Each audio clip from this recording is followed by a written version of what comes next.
It's time to put the good in your morning. You're watching the KOAM Morning News on Fox 14. Today, an infamous Zodiac cipher is decoded by a group of experts. Now it's cold outside, but we kind of luck out for Tuesday morning because the snow hangs out to our west, but it's headed our way, and we'll have the latest from the Skywatch Weather Center. And we take a look at the first round of vaccinations as they begin across America. The KOAM Morning News on Fox 14 starts now.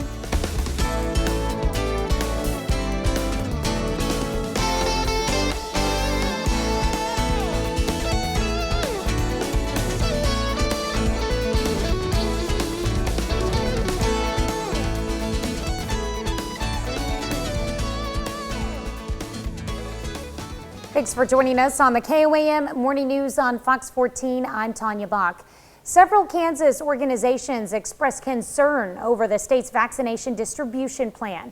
The Self-Advocate Coalition of Kansas, the Skill Organization, Prairie Independent Living Resource Center, Independent Connection, Topeka Independent Living Resource Center, and Kansas Adapt are all concerned that a large portion of Kansans have been left out of Phase 1A and B. Phase 1A and B will currently distribute the vaccine to healthcare workers and nursing homes, but these groups say Kansans with disabilities who are receiving care in their own homes are at equally high risk and are being left out of Phase 1 along with their caretakers. Group home settings and people who have in-home care should also be included in those first-line workers, because they're all people that are extremely at risk. People who have care providers, just like this happening in the nursing facilities. So we want to make sure that all people are protected, but we think that people with disabilities should have been included in that first round. The organizations have reached out to the state health department about writing those with disabilities in independent living situations into Phase 1, and they are waiting to hear back. City of Joplin prepares for its first shipments of the Pfizer coronavirus vaccine. City officials say they expect the vaccine to come either this week or next. In Joplin, it will initially be sent to Freeman and Mercy hospitals. While Pfizer's vaccine has been shipped nationally, officials say they're not sure yet just how much of the vaccine will initially be made available to Joplin. Kansas Bureau of Investigation looks into the death of an inmate at the Crawford County Jail. Officials with the jail say officers found 46-year-old William Haddon unresponsive in his cell, tried to give him aid, but were unsuccessful. Haddon was arrested for allegedly robbing a couple of convenience stores and the Community Health Center of Southeast Kansas in Pittsburgh. A judge sentences a Joplin man suspected in a 2019 murder. Authorities say Michael Osborne killed Sean Rockers of Joplin in January of 2019.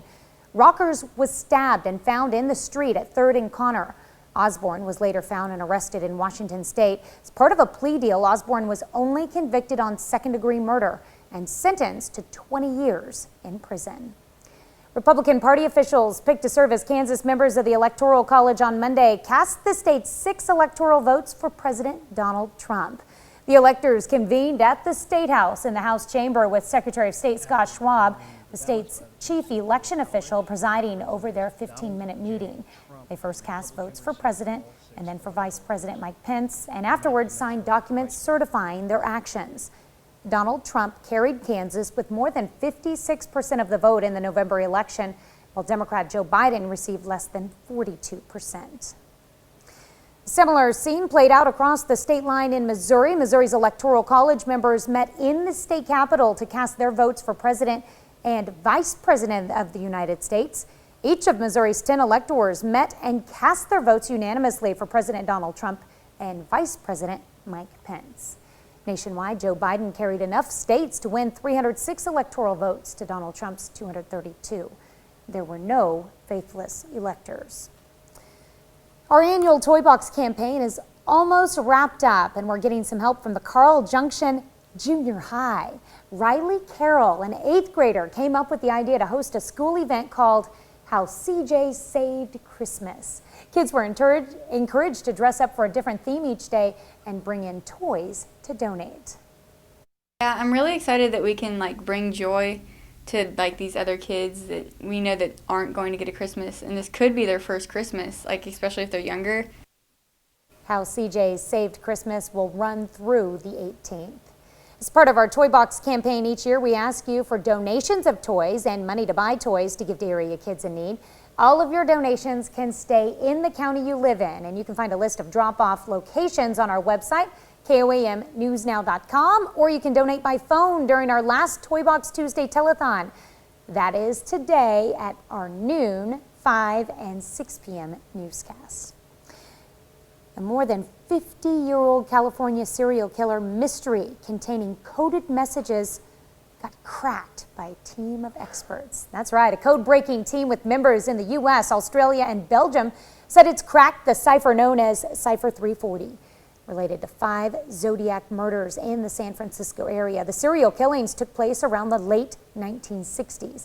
Cipher was part of coded messages sent to police and the San Francisco Chronicle newspaper, allegedly by the killer, with taunts and Zodiac symbols substituting for letters or words. Pretty amazing story. One of the gentlemen of the 3 of the team, international team, he'd been working on this since 2006. Wow. Yeah, then there was he's a code breaker. There's a mathematician that was in Australia, and then a gentleman who owns a warehouse in Belgium. They worked together to put that together. Still unsolved. I remember the FBI reopened the case a couple years ago, but of course the Zodiac killer goes unsolved to this day. San Francisco Chronicle published that text a couple days ago as well. I'm not going to get into the details of it, but if you'd like to, if you're interested in it, check out the San Francisco Chronicle. Live look outside of Television City, even with the cloud cover, gorgeous start, very pretty as far as what the sun and the clouds are combining to make for. But once again, very overcast for the most part. Here's what we're eyeballing. Snow rolling in out from the west. This is a 3-hour loop that I've got this on. So it goes to show you, as it even develops right here, this is kind of the big one. But even as it develops, it's pretty slow moving.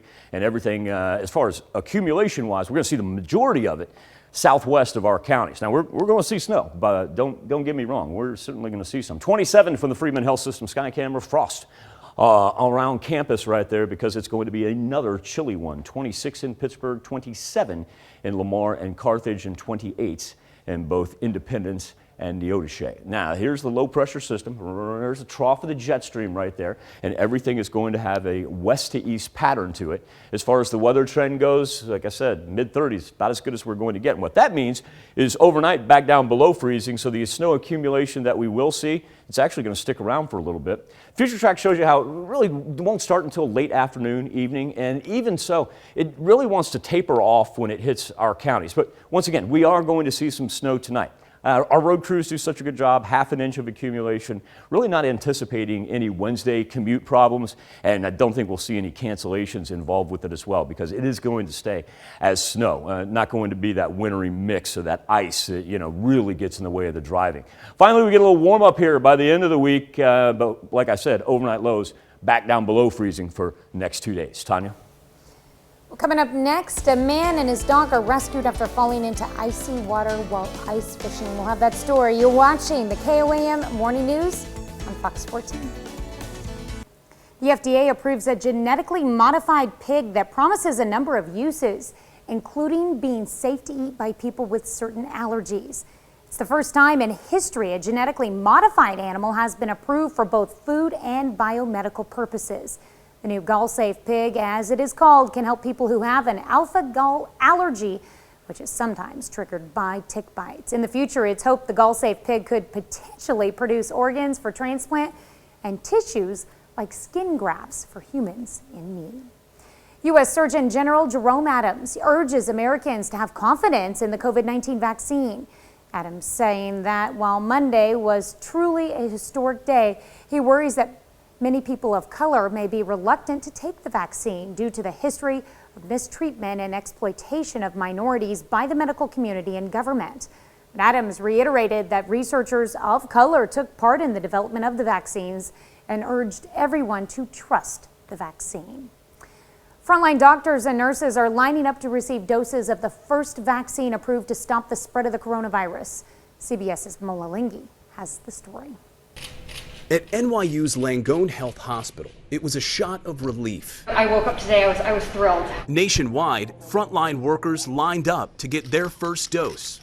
Critical care nurse Sandra Lindsay at Long Island Jewish Medical Center got hers just after 9 a.m., making her the first in the country to receive the authorized vaccine. I hope this marks the beginning to the end of a very painful time in our history. Across the nation, the first 500,000 doses were delivered and carted into sub-zero freezers. From Madison, Wisconsin, it's important because so many people have died. Into the arms of frontline workers at Ochsner Medical Center in Louisiana and Hartford, Connecticut. Some at the University of Pittsburgh Medical Center were overcome with emotion. I think it was just knowing that finally something has happened good in this year, and I'm going to be the first person to be the recipient of it. 2.9 million Pfizer doses will roll out this week, with an additional 2.9 million next week, and 20 million by the end of the year. It'll take at least 5 weeks for the first phase of vaccinations to be completed. We have enough vaccines already purchased to ensure we can meet our goal of vaccinating every American who wants it by the end of the second quarter of 2021. 3 million residents in nursing homes were also supposed to start getting their shots. Nearly 40% of COVID deaths have occurred in those facilities. But CBS News has learned that the Trump administration delayed the vaccine to most nursing homes working with the government's pharmacy partners like CVS to December 21st due to patient consent issues. But consent was no issue for these doctors and nurses, eager to get vaccinated. For NYU Langone Health's Dr. Tina Wu, today's vaccine is more than just a shot. It's a prescription to get back to normal. I haven't hugged my mom in a year, and I think that is one thing that I'm so looking forward to. Mola Lengi, CBS News, New York. A Utah man rescues another man and his dog after they fell through the ice. 66-year-old man and his dog were attempting to ice fish at the Mantua Reservoir in northern Utah on Monday. And the ice just collapsed under them. Utah State Highway Patrol officers arrived and tried a rope line rescue. By then, the man had already been in the freezing waters for 15 minutes. He was also wearing a chest harness attached to his ice fishing sled, making it even harder to get him out. Whew. Good night, Irene. He's lucky. Oh, I can't imagine being in that freezing Wow. water. 15 minutes. That's amazing. But he's out. But it's a while And his dog, too. before he thinks about going fishing again. Geez.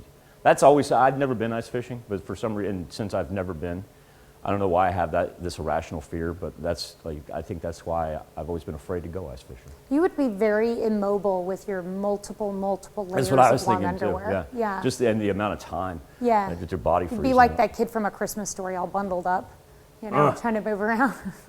All right, Tanya, let's jump into a little 4-state forecast. Skywatch storm tracker, overcast morning with all the snow lingering out to our west. Not in a hurry to get here, not going to play a role for our morning travel, but a little bit of a mess down to the southwest. See all these counties indicated in white, including the suburbs of OKC right there? That's a winter weather warning. They're looking at anywhere from 3 to 5 inches by the time it's said and done. You can tell the advisory actually stopped short of Washington County right there. So we're actually not in the midst of any warnings or advisories, and that's why that snow is going to taper off as it approaches us. We're still going to see snow, just certainly not as much as what they're going to get down to the southwest. 27 degrees from the Freeman Health System sky camera right now in Joplin, 28 in Parsons, 28 in Monette, and let's roll 26s in both Fort Scott and Nevada. Officially sunrise here at 7:25 on the bus stop forecast, a little easterly breeze. And just bundle up. That's all I can tell you right now, because we don't have to worry about the snow. But when we're looking at 15 is what it feels like in Fort Scott, an indicator that the cold is here to stay. And so the snow that does hit the ground, unlike what we saw over the weekend, will actually be here for a couple of days. Highs in the mid-30s later on. Let's talk about the precip. Like I said, it really does a good job of breaking up before it hits us full force. But we'll still see patches right there, about ½ an inch of accumulation. As it rolls through tonight into Wednesday morning, Wednesday we clear off. And so the fact that our accumulation numbers somewhat limited, don't really anticipate any Wednesday morning travel problems.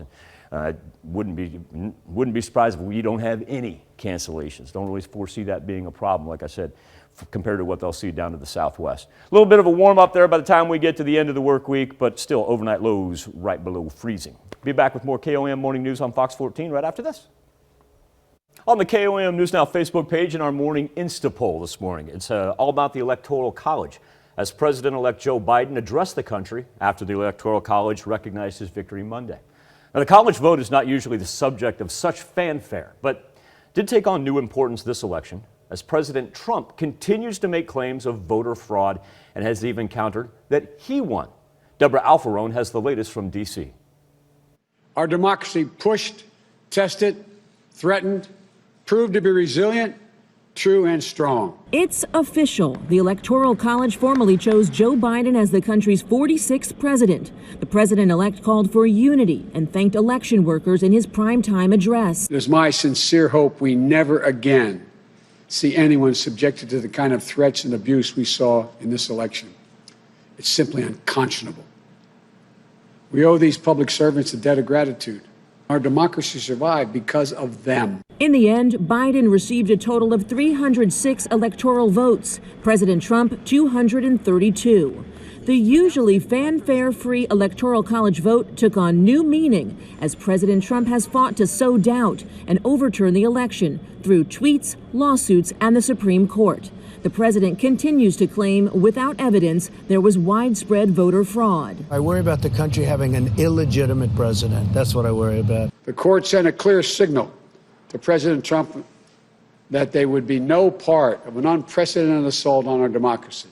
Here on Capitol Hill, many Republican lawmakers had yet to acknowledge Joe Biden's win. With Monday's Electoral College vote, that may change. Once the Electoral College settles the issue today, that it's time for everybody to move on. The day wasn't without controversy. In Michigan, legislative offices were closed based on credible threats of violence, and state police had to block a group of pro-Trump supporters from entering the Capitol. Deborah Alfarone, CBS News, Washington. There have been 4 times in American history that a candidate won the Electoral College and lost the popular vote. We've seen it as recently as 2016 and 2000. Our question to you is, should the Electoral College be abolished? And we'll kick off our comments with Merle Bass. Merle writes, the majority does not have the right to deprive the minority of rights. This is a constitutional republic, not a majority rule. Sally writes, the electoral votes have been sealed just like every year, now going to Congress. And members of Congress can try to disagree with someone from the Electoral College. And she says Maxine Waters has done this before in 2016, even though it didn't go anywhere. And Sally brings up a very good point. You need a member of the House and a member of the Senate to actually bring this up to debate. And Amber, I'll kick back off with yours here in just a little bit. On our Insta poll right now, 68% of you say no, the Electoral College should not be abolished. You can go to KOAMnewsnow.com/vote. Be back right after this. As part of our Toy Box campaign each year, we ask you for donations of toys and money to buy toys to give to area kids in need. And of course, all of your donations can stay in the county you live in. And you can find a list of toy drop-off locations on our website, KOAMnewsnow.com, or you can donate by phone during our last Toy Box Tuesday telethon. And those are today at noon, 5, and during the 6 p.m. news. City of Joplin is prepping for its first batch of Pfizer's coronavirus vaccine. And while some are hesitant to get this shot, others say they are more than ready. KOAM's Kate Kelly shares why one nurse at a senior facility says she hopes she's the first in line for this dose of hope. The pandemic has been hard on all of us, especially healthcare workers in hospitals and senior living facilities. That's why they're included in the first wave of people eligible for the vaccine. It's a miracle, just what it is bringing to our seniors and healthcare in general. And we're really excited about it. I'm really excited about it. Almost makes me want to cry. Arrow Senior Living presides over dozens of senior care facilities, including the Wildwood in Joplin. This nurse says this vaccine is delivering a dose of much-needed hope. For me, it means a further advancement in a way to keep my family safe. It is a way for me to continue to be in my communities and providing the care and the love and the compassion that our residents need. The City of Joplin says the vaccine will be going to Freeman and Mercy hospitals first. Mercy is expecting to see the vaccine as early as this week. First and foremost ones that are getting it are those healthcare workers, and then eventually in long-term care facilities. So as more vaccine becomes available, those other individuals will be incorporated into the administration of the vaccine. The goal is to vaccinate at least 70% of the population in order to obtain herd immunity, effectively combating the coronavirus that has plagued us the past 9 months. We really encourage individuals to take advantage of the vaccine as it becomes available. The larger percentage of individuals in our area that get vaccinated early, the quicker this goes away. I have full confidence in what our pharmaceutical companies are doing, the CDC overseeing it, the FDA, everybody, they always have best intentions. And so I truly believe in my heart of hearts that this is the right thing. In Joplin, Kate Kelly, KOAM News. Well, Pfizer's vaccine has been shipped nationally. Officials say they're not sure yet just how much of the vaccine will initially be made available to Joplin. City officials did say the vaccine should be continually distributed until everyone who chooses to be vaccinated is. It's time now to honor today's four-state hero. Val Beaver, a sergeant in the United States Army. He served in North Africa and Italy from 1943 to 1945, where he earned the Good Conduct Medal and 3 battle stars. A native of Girard, Kansas, we salute you, Val Beaver, our four-state hero. During the holidays.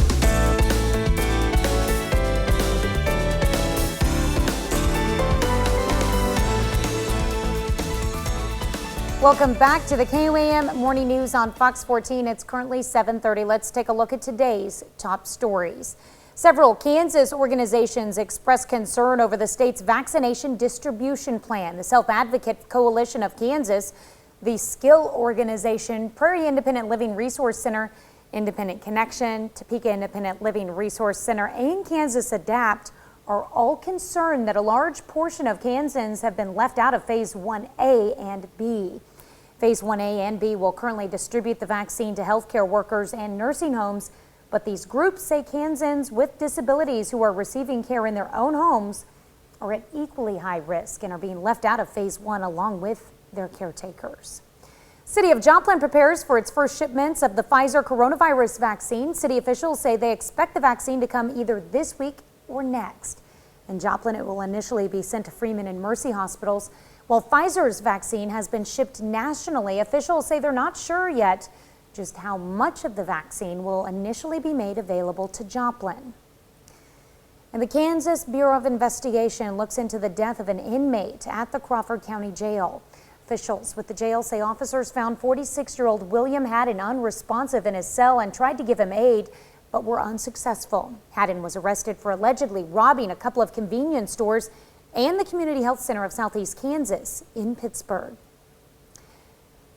A judge sentences a Joplin man suspected in a 2019 murder. Authorities say Michael Osborne killed Sean Rockers of Joplin in January of 2019. Rockers was stabbed and found in the street at 3rd and Connor. Osborne was later found and arrested in Washington State. As part of a plea deal, Osborne was only convicted on second-degree murder and sentenced to 20 years in prison.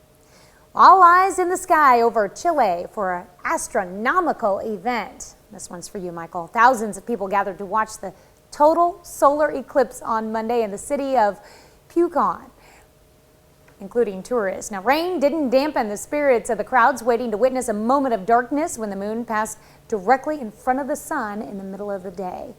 Next total solar eclipse won't be seen again until 2048 in South America. Don't worry, folks. You didn't miss anything here at home. You had to be down in South America or to get a view of it. So don't want anybody to think that you missed the big celestial event. Our event's going to be some snowfall later on this afternoon into the evening hours. Overcast skies from the mothership here at Television City, as indicated on the Skywatch storm tracker as well. Easier, of course, to find the snow if we remove the cloud cover layer. Haven't seen a whole lot of movement just now getting to Wichita and on the other side of Oklahoma City. Now, speaking of OKC, that's where they're looking at anywhere from 3 to 5 inches. That white indicating a winter weather warning for them. And then the purple, that's a winter advisory. You can tell it stops short of our counties. An idea that the snow kind of tapers off as it approaches us. Got some frost on the old ground there at campus. Good looking shot though with a Freeman Health System sky camera. 27 degrees.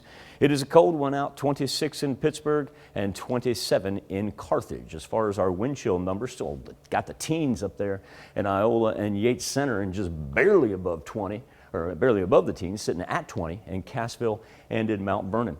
Big trough of the jet stream right there indicates the low pressure system, and it's going to move from west to east, and temperatures just going to hang in the mid-30s.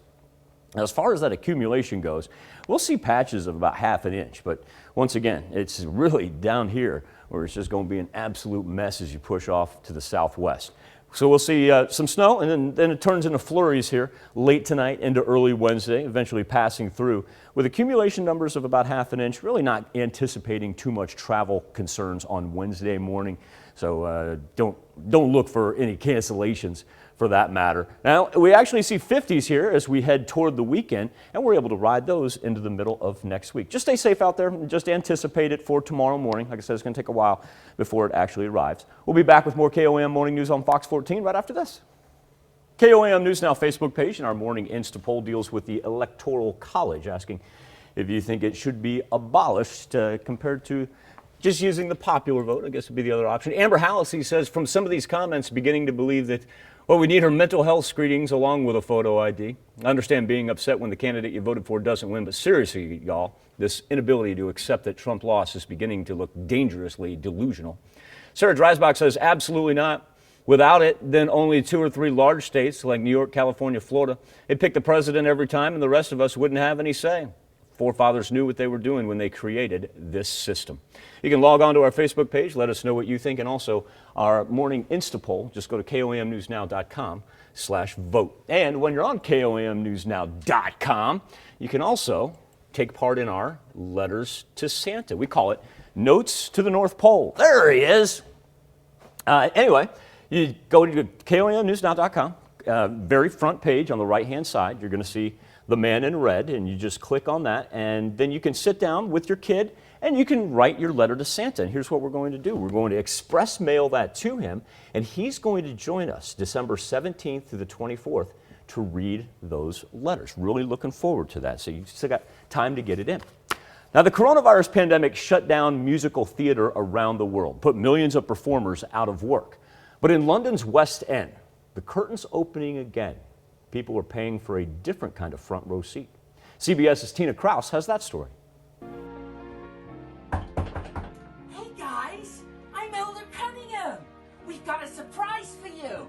When this missionary last knocked on a door, he was on stage, starring in the Book of Mormon in London's West End. Now he's making house calls around the UK with performers from other hit shows. Even though the sound of it is something quite atrocious. A socially distant solution to keep the performing arts alive during the pandemic. It's wonderful. It's wonderful to be performing again. And we're still making people smile and performing and doing what we love, so making ourselves viable. That's all I ask of. When you haven't been able to go to the theatre, it's just so nice to see professionals singing and dancing. The last time crowds packed theaters here in London's West End was 9 months ago. When the COVID lockdown hit, the curtain fell in an instant. All the shows are shut. All my friends are unemployed. Some of them have lost their homes. And Maria. Actress Maria Friedman started Doorstep Productions to get herself and her friends back to work.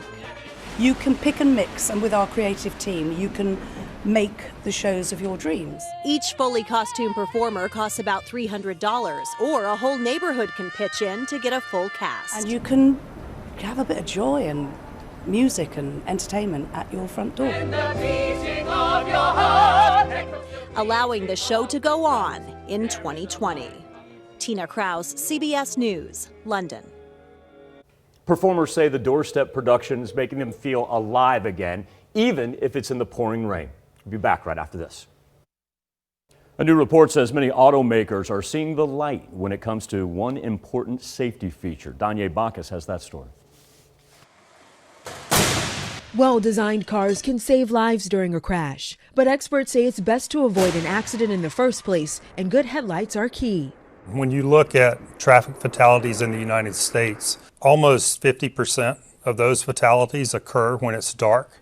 And so headlights are often the critical safety feature that most of us don't think about. David Harkey is president of the Insurance Institute for Highway Safety, or IIHS. The group has been pushing the auto industry to install better headlights for years and is now finally seeing progress. Many car companies are removing older halogen lights and replacing them with newer LEDs that can light up the road an additional 100 feet. And that's how we rate these headlights. We rate them in terms of how far they can see down the roadway, both on a straight section as well as a curved section of road. A number of automakers have improved that headlight rating on their 2021 models, allowing them to earn the IIHS's highest safety rating. We've been impressed by the rate at which the automakers have responded to this need.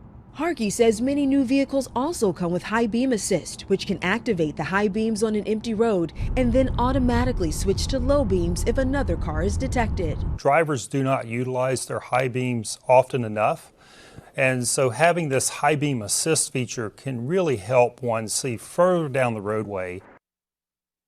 The IHS says that can save lives and would like to see manufacturers make improved headlight standards in more vehicles. Google services, Gmail, YouTube storage, apps, and video conferencing. They were all temporarily offline early Monday morning. Google lost an estimated $1.7 million in ad revenue during the outage. That's according to online shopping platform lovethesales.com. Wall Street Journal says the outage reached both individuals and businesses. Down Detector, that tracks website outages, says the outage appears to have been widespread in the northeastern portion of the United States, Great Britain, and parts of Europe.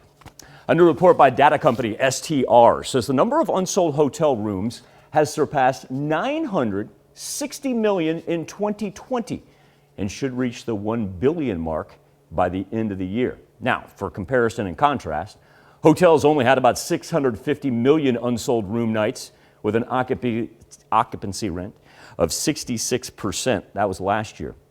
Now, the company estimates roughly $46 billion in revenue was lost as millions of people across the U.S. hunkered down at home. In November, STR reported hotel revenue is not expected to return to 2019 levels until the year 2024. We'll be right back after this, but first, a look at the market prices before the opening bell.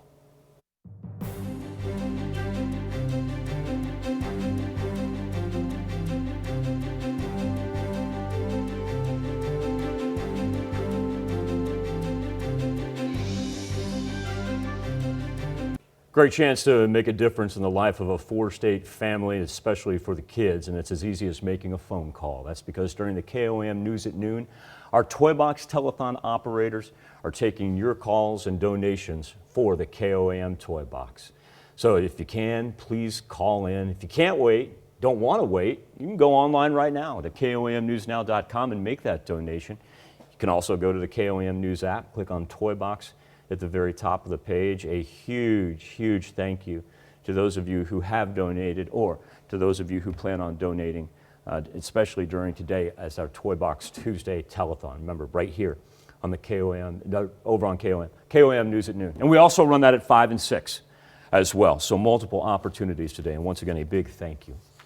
Shipping industry and its busiest time of the year, and because of everything that's happened this year, some are referring to it as Ship-a-Geddon. Package delivery companies say, you shouldn't worry about the delays in the arrival of holiday gifts. But remember, there's deadlines for making sure they get to their destination by Christmas Day. Here's our own Jesse Irwin. Well, it's the holidays, and like every year, shipping companies say when it comes to mailing that present to mom, the earlier the better. And not to stress you out, but because everyone's spending more time at home in 2020, Adobe Analytics expects online shopping sales to grow by as much as 33% this holiday season compared to 2019. But the reality is that as long as you work ahead, you'll be fine. That being said, if you've been procrastinating and anticipate missing those deadlines, here's a few gift ideas that can bail you out. For one, if you're online shopping, make sure you're using deal hunting and price comparison sites like WikiBuy, Honey, Retail Me Not, and Student Beans if you're in school. These can not only find you deals and save you money on gifts, but they can also suggest some great options if you're in need of a little last-minute inspiration. Another option for a buzzer-beater gift is signing up a loved one for a subscription box. From clothing to shaving supplies to a different bottle of wine every month, this is the perfect excuse to tell them that their gift is in the mail. Or here's a fun one, Giftly, a site where you can send up to $1,000 towards something specific without needing to specify where they spend it. Then they can choose to receive it either as a Visa gift card, direct deposit, or in a PayPal account. And once they spend it, they can send you a virtual thank you card letting you know where and how they spent it. If you want to be more specific, but you're not 100% sure of their sizing or style preference, check out giftnow.com. You can select an item that you want to buy for them, then the gift is sent to their email, and from there they can pick the size, color, or specifications before it ships, or if they don't like it, they can swap it out for something else entirely. Last but not least, a great way to not have to worry about gifts arriving on time is by taking a walk up the street to your local small business or mom and pop shop. Go and pick out something specific to your corner of the 4 states. You'd be pleasantly surprised at what small businesses have in store for the holiday season. Now, weather-wise, delivery companies are going to have a little bit of trouble with a system that's going to move through today and then hit the East Coast by Wednesday and Thursday. It's really not going to affect our deliveries here in the 4 states. We'll be just fine, even with the snow that we will pick up a little bit later today. And speaking of the snow, starting to develop a pretty good line there from Oklahoma City through Wichita, stretching up to Nebraska. It's slow moving, so it's going to take a while before it even gets to our far western counties. No early morning travel concerns by any means, but it is kind of outstretched too as you push back toward the west and starting to pick up some storm reports. That's about 1.5 inches right there that they've already had on I-70, and that report was from pretty early this morning. Now, we'll talk about delivery concerns. Oklahoma City might find itself in a little bit of a mess because they're in the midst of a winter storm warning. That's a warning you see indicated in white. Now, it's a winter weather advisory in purple, and that gives you a good indication as the storm kind of tapers off as it makes its way toward us, as we don't have any warnings, watches, advisories even popping up for our highlighted counties. Freeman Health System Sky Camera in Joplin, 27 degrees. It is a cold one. 27 in Pittsburgh as well, 28 in Miami, and 26 in Nevada. Now, you factor in that little breeze that we got. That's not a huge difference in the wind chill and the temperature, but we still do see the teens out there in Yates Center and Iola, and Mount Vernon dropping down to 19 degrees as well. So here's what we're looking at as far as related to those delivery concerns. Like I said, pretty good band right now. The trough of the jet stream, big low pressure system, wants to break up as it approaches us and heads towards the Mississippi. But then this thing's going to reform by the time it hits the Ohio River Valley, and they're going to have quite a mess stretching all the way from the northeastern portion up to New England here for both Wednesday into Thursday. Us, like I said, not too bad. Let's put future track into motion, and we can tell how it tapers off right there. We will see pockets, though, when it starts later this evening and lasts throughout the night. It's about 1/2 inch of accumulation. That's certainly not too bad, though, because down here where you saw that warning, they're looking at anywhere from 3 to 5 inches. So let's consider ourselves lucky. It is actually going to stay on the ground, unlike what we saw over the weekend, and that's because our overnight lows staying below freezing here for the next couple of days. But then we're looking at a really nice rebound over the weekend and headed into next week as we get to ride a string of 50s. We'll be back. Wrap up this edition of the KOAM Morning News on Fox 14 right after this. Welcome back to the KOAM Morning News on Fox 14. Here's what's happening today. The Electoral College has chosen Joe Biden to be the nation's next president. Biden received 306 electoral votes. President Trump got 232. Advisors say the president nonetheless plans to continue to contest the election results. Attorney General William Barr submitted his resignation letter to the White House on Monday. His last day will be December 23rd. Barr will be replaced by Deputy Attorney General Jeff Rosen, who will serve as acting Attorney General. Healthcare workers around the U.S. have started to receive the coronavirus vaccine. The first doses were administered on the same day that the country's COVID-19 death toll topped 300,000. Let's check in with Michael for a final look at your forecast. Roll the day planner one more time as we sit back and wait for snow to arrive later this afternoon in the evening hours. Once again, 1/2 inch of accumulation. They're going to get the mess of it down to the southwest right there. And that's why they have a warning, and we actually have nothing for our counties. But as the snow falls, it's going to stick around because we're going to drop down below freezing. Skies begin to clear then on Wednesday. Cold remains for the time being, but we do see 50s as we head into the weekend. Let's just all be careful, give ourselves a couple extra minutes there Wednesday morning, but once again, our travel impacts should be extremely limited and not anticipating any cancellations of any sort. Now, before we go, Christmas right around the corner. And here at KOAM, we want to hear what all the good little boys and girls have on their wish list for Santa. So all you have to do is go to KOAMnewsnow.com/notes to the North Pole, or North Pole, and fill out the form. You can just go to our front page. Go to KOAMnewsnow.com, look on the right-hand side, just click on Santa, and it'll pop you up a new window. Then we have struck a deal with the unionized elves of the North Pole, and Santa is going to be on the KOAM Morning News from December 17th to the 24th. He's going to be reading those letters, Tanya. It's a big deal. How This cool is that? Yeah. Just submit your letter. I think you can also submit a video if you want. Yeah. Go ahead and turn in those requests for Santa, and We can make this Excited to see a his whole response. lot of fun headed into the holidays here. All right, I want to thank you all for letting us put the good in your morning. We will be back with more news and weather when we see you on a Toy Box Telethon at noon. that's right. Have a great morning and an even better day.